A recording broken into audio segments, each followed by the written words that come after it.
عشاء کی نماز کے بعد 3 بار یہ الفاظ پڑھے تھے۔ 10 منٹ بعد ایسا واقعہ پیش آیا، سفید کپڑے والا بزرگ آیا، 80 لاکھ دے کر چلا گیا۔ بسم اللہ الرحمن الرحیم۔ عشاء کی نماز کے بعد میرے پیارے بھائیوں، میری بہنوں، یہ ایک وظیفہ 3 مرتبہ پڑھ لینا، صرف 3 مرتبہ اپنی زندگی میں اس وظیفے کو پڑھ لینا۔ جس ترتیب سے بتانے لگا ہوں انشاءاللہ اتنی دولت آنا شروع ہوگی۔ ابھی وظیفہ آپ لوگ پڑھ رہے ہوں گے اور غیبی دولت کا بندوبست ہو جائے گا۔ یہ وظیفہ اتنا پاورفل ہے، یہ اتنا آزمودہ وظیفہ ہے کہ عشاء کی نماز کے بعد جو بھائی یا بہن اس وظیفے کو اپنی زندگی میں 1 مرتبہ پڑھتے ہیں تو پھر وہ روزانہ عادت بنا لیتے ہیں اس وظیفے کو پڑھنے کی، کیونکہ اس وظیفے کے فائدے ہی اتنے ہیں کہ آپ لوگ جب وظیفہ پڑھو گے، جس طرح کے آپ کے مسائل ہیں، اگر آپ کو غیبی دولت چاہیے، آپ کو اپنا قرضہ ادا کرنا ہے، آپ کے جو بھی مسئلے مسائل ہیں، آپ ان کا حل دیکھو گے تو آپ لوگ حیران رہ جاؤ گے۔ آپ لوگ عشاء کی نماز کا انتظار کرو گے اور عشاء کی نماز کے بعد روزانہ یہ وظیفہ پڑھو گے، کیونکہ میرے بھائیوں، میری بہنوں، اس وظیفے کے فائدے اتنے ہیں کہ آپ لوگ اگر اس وظیفے کو اپنی زندگی میں صرف 1 بار بھی پڑھ لو تو آپ لوگ غیبی دولت کو حاصل کر لو گے۔ یہ وظیفہ غیبی دولت کو حاصل کرنے کا بہت ہی مجرب اور آزمودہ وظیفہ ہے۔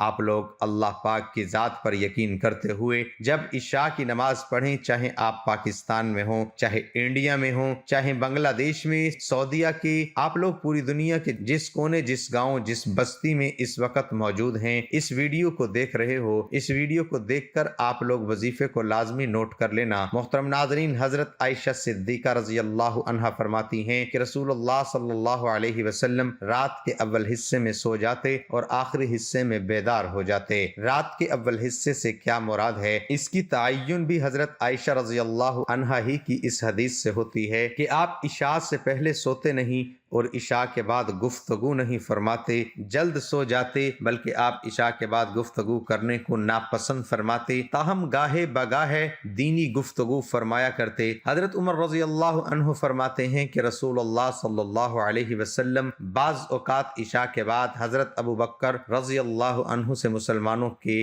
دینی معاملات میں گفتگو فرماتے اور اس مجلس میں بھی شریک رہتا۔ اسی طرح اتفاقاً اہل و عیال سے بے طور خوش طبع گفتگو کرنا اور قصہ سنانا بھی ممنوع نہیں۔ چنانچہ ایک بار خود رسول اللہ صلی اللہ علیہ وسلم سے ازواج مطہرات کو قصہ سنانا ثابت ہے۔ اسی طرح مہمان کے ساتھ بھی بات چیت کرنے کی گنجائش ہے۔ عشاء کے بعد گفتگو نہ کرنے کا عمومی معمول اس لیے تھا کہ رات کے آخر حصے میں اٹھنا آسان ہو اور بشاشت قلبی کے ساتھ تہجد کی نماز پڑھی جائے۔ یہ وقت اللہ سے راز و نیاز کے لیے سب سے بہتر ہے۔ حضرت ابو ہریرہ رضی اللہ عنہ کی روایت ہے کہ رسول اللہ صلی اللہ علیہ وسلم نے فرمایا کہ جب رات کا آخری تہائی حصہ بچ جاتا تو اللہ تعالیٰ سمائے دنیا پر نزول فرماتے ہیں اور ندا لگاتے ہیں، ہے کوئی مانگنے والا کہ میں اسے عطا کروں، ہے کوئی مجھ کو پکارنے والا میں اس کی دعا قبول کروں، ہے کوئی مغفرت طلب کرنے والا کہ میں اس کی مغفرت کر دوں۔ یہ ندا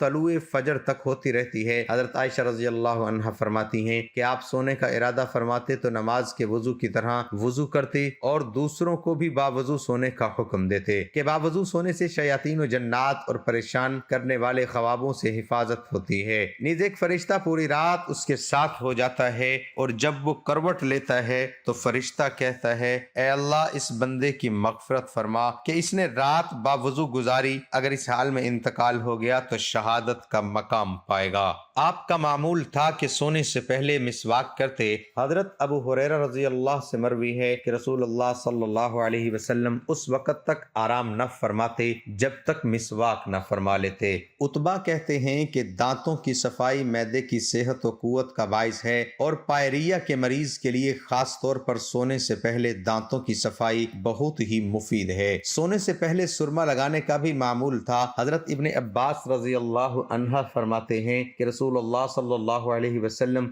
سونے سے پہلے ہر آنکھ میں احمد سرمے کی ایک قسم 3 سلائیاں ڈالا کرتے تھے۔ تاہم بعض روایتوں میں بائیں آنکھ میں 2 سلائی ڈالنے کا بھی ذکر ہے۔ جب آپ سونے کا ارادہ فرماتے تو مشکیزے کا منہ باندھ دیتے، کھانے کی چیز چھپا دیتے، چراغ گل کر دیتے اور دروازہ بند کر دیتے، اور آپ نے امت کو بھی اس کا حکم فرمایا ہے کہ ڈھکی ہوئی چیز شیطان کی دراندازی سے محفوظ رہتی ہے۔ رسول اللہ صلی اللہ علیہ وسلم نے فرمایا کہ وہ شیطان بند دروازے کو نہیں کھولتا، ڈھکن کو نہیں ہٹاتا، مشکیزے کا بندھا ہوا منہ نہیں کھولتا۔ سونے سے پہلے وضو طہارت کے لیے پانی کا انتظام رکھنا مسنون ہے تاکہ بیدار ہونے کے بعد تلاش اور انتظار کی زحمت نہ ہو۔ حضرت عائشہ رضی اللہ عنہا فرماتی ہیں کہ آپ کے لیے وضو کا پانی اور مسواک رکھ دیا جاتا تھا، اسی طرح پینے کا پانی رکھنا بھی مسنون ہے۔ حضرت عائشہ رضی اللہ عنہا سے روایت ہے، فرماتی ہیں کہ میں رسول اللہ صلی اللہ علیہ وسلم کے لیے 3 ڈھکے ہوئے برتن کا انتظام رکھتی تھی، وضو کے پانی کا برتن، مسواک کا برتن،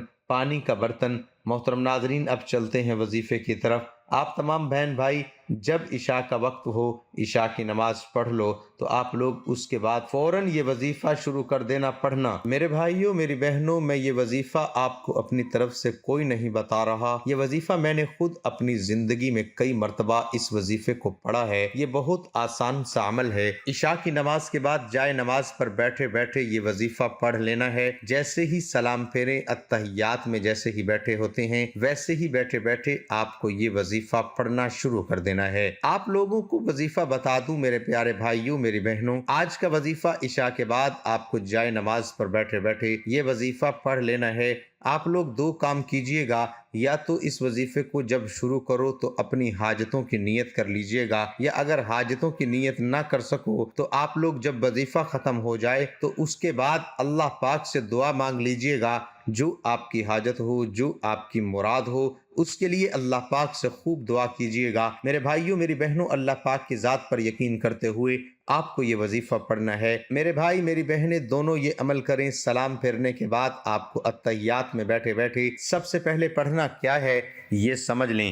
2-3 وظائف ملا کے یہ پورا عمل کرنا ہے۔ یہ عمل میرے عزیز ساتھیوں، میری بہنوں، اتنا آسان ہے کہ کوئی چھوٹا بچہ بھی بڑے آرام سے یہ وظیفہ پڑھ سکتا ہے۔ اکثر میری بھائی میری بہنیں کہتی ہیں کہ ہمیں پڑھنا نہیں آتا، ہمیں کوئی ایسا عمل بتائیں، کوئی وظیفہ بتائیں کہ فوری طور پر ہم آسانی سے پڑھ بھی لیں اور فوری طور پر ہمیں اس کا فائدہ بھی ہو۔ تو پیارے بھائیوں، میری بہنوں، یہ وظیفہ ایک تو بالکل پڑھنے میں آسان ہے، دوسرے نمبر پر بالکل ہی کم وقت کے اندر آپ لوگ یہ وظیفہ پڑھ لو گے، مطلب یعنی کہ بہت مختصر سا چھوٹا سا وظیفہ ہے، اور تیسرے نمبر پر یہ آزمودہ وظیفہ ہے۔ میرے بھائیوں، میری بہنوں، آپ لوگ جب بھی کوئی وظیفہ پڑھیں تو وہ وظیفہ آزمودہ، مطلب اس وظیفے کو پڑھنے سے پہلے کسی کو فائدہ ہوا ہو تو آپ لوگ جب بھی وظیفہ پڑھیں اللہ پاک کی ذات پر یقین کرتے ہوئے، بھروسہ کرتے ہوئے وظیفہ پڑھیں، بے دلی سے، بے ترتیبی سے آپ لوگ کبھی بھی وظیفہ نہ پڑھیں۔ اب وظیفے کو سمجھ لیں۔ عشاء کے بعد جب آپ لوگ جائے نماز پر بیٹھ جائیں تو سب سے پہلے آپ لوگوں کو درود شریف لازمی پڑھ لینا ہے۔ ایک مرتبہ کوئی سا بھی درود پاک پڑھ لیجئے گا۔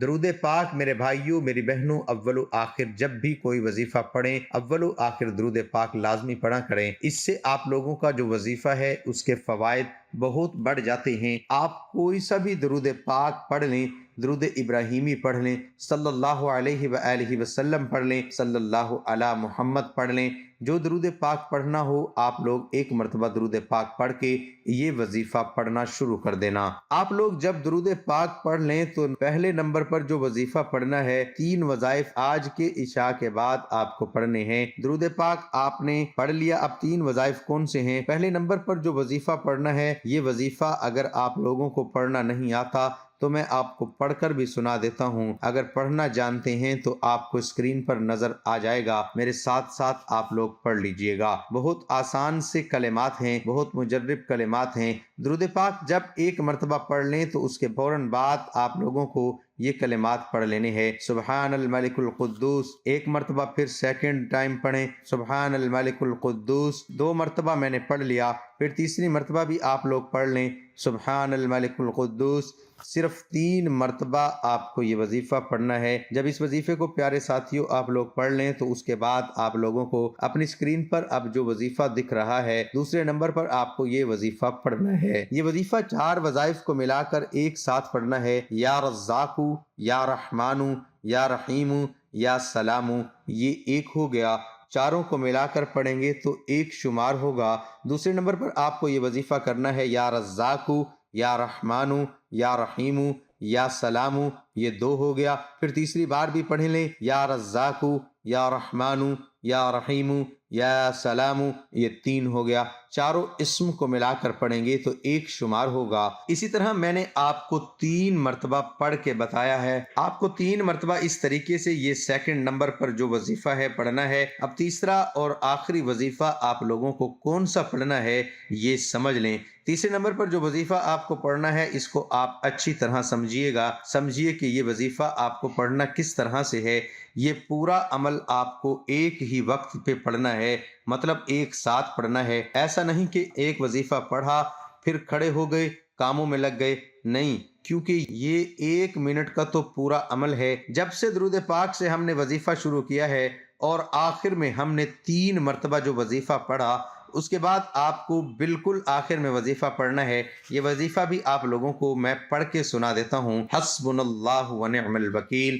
عشاء کے بعد آپ لوگ ایسا بھی کر سکتے ہیں کہ نماز کے بعد میری ویڈیو چلا دیں، ویڈیو دیکھتے دیکھتے بھی آپ لوگ یہ وظیفہ پڑھ سکتے ہیں۔ اس تسبیح کو، اس وظیفے کو آپ لوگ تسبیح کے دانوں پہ پڑھ لیں یا ہاتھ کی انگلیوں پہ پڑھ لیں۔ آپ لوگوں کو یہ کلمات بھی آخر میں صرف 3 مرتبہ 3 ٹائم پڑھ لینی ہے۔ جب 3 مرتبہ اس دعا کو بھی پڑھ لیں، اس کے بعد عزیز ساتھیوں، میری بہنوں، میرے بزرگوں، 1 مرتبہ آپ کو بسم اللہ الرحمن الرحیم پڑھنا ہے۔ آخر میں 1 مرتبہ جب بسم اللہ الرحمن الرحیم پڑھ لیں تو اس کے فوراً بعد آپ لوگوں کو قل هو اللہ احد اللہ الصمد لم یلد ولم یولد ولم یکن لہ کفوا احد، بسم اللہ الرحمن الرحیم پڑھ کے آخر میں جب آپ 1 مرتبہ سورۃ اخلاص پڑھ لو تو اس کے بعد آپ تمام بہنوں اور بھائیوں کو جو آپ نے درود پاک شروع میں پڑھا تھا وہی درود پاک آپ کو آخر میں پڑھنا ہے۔ اور جب درود پاک پڑھ لیں تو میرے بھائیوں، میری بہنوں، آپ کو وہی جائے نماز پر بیٹھے بیٹھے اپنے دونوں ہاتھ دعا کے لیے اٹھا لینے ہیں۔ جتنی بھی آپ کی حاجتیں ہیں، جتنی بھی آپ کی مشکلیں، جتنی بھی آپ کی پریشانیاں ہیں، دکھ ہیں، تکلیف ہیں، آپ کے اوپر اگر قرضہ ہے تو قرضوں کے لیے دعا مانگ لیں۔ اگر کوئی آپ کو نوکری نہیں مل رہی، جاب چاہیے تو اس کے لیے دعا مانگ لیں۔ کوئی بڑی رقم آپ کو چاہیے تو اس کے لیے دعا مانگ لیں۔ دعا ضرور کیجئے گا۔ آپ لوگ وظائف پڑھیں، اس کے بعد دعا بھی لازمی پڑھیں۔ اور میرے بھائیوں، میری بہنوں، یہاں پر آپ کا عمل دعا مانگنے کے بعد آج کا عشاء کے بعد کا مکمل ہو گیا۔ ویڈیو کو لائک ضرور کیجئے گا۔ اللہ ہم سب کا حامی و ناصر ہو۔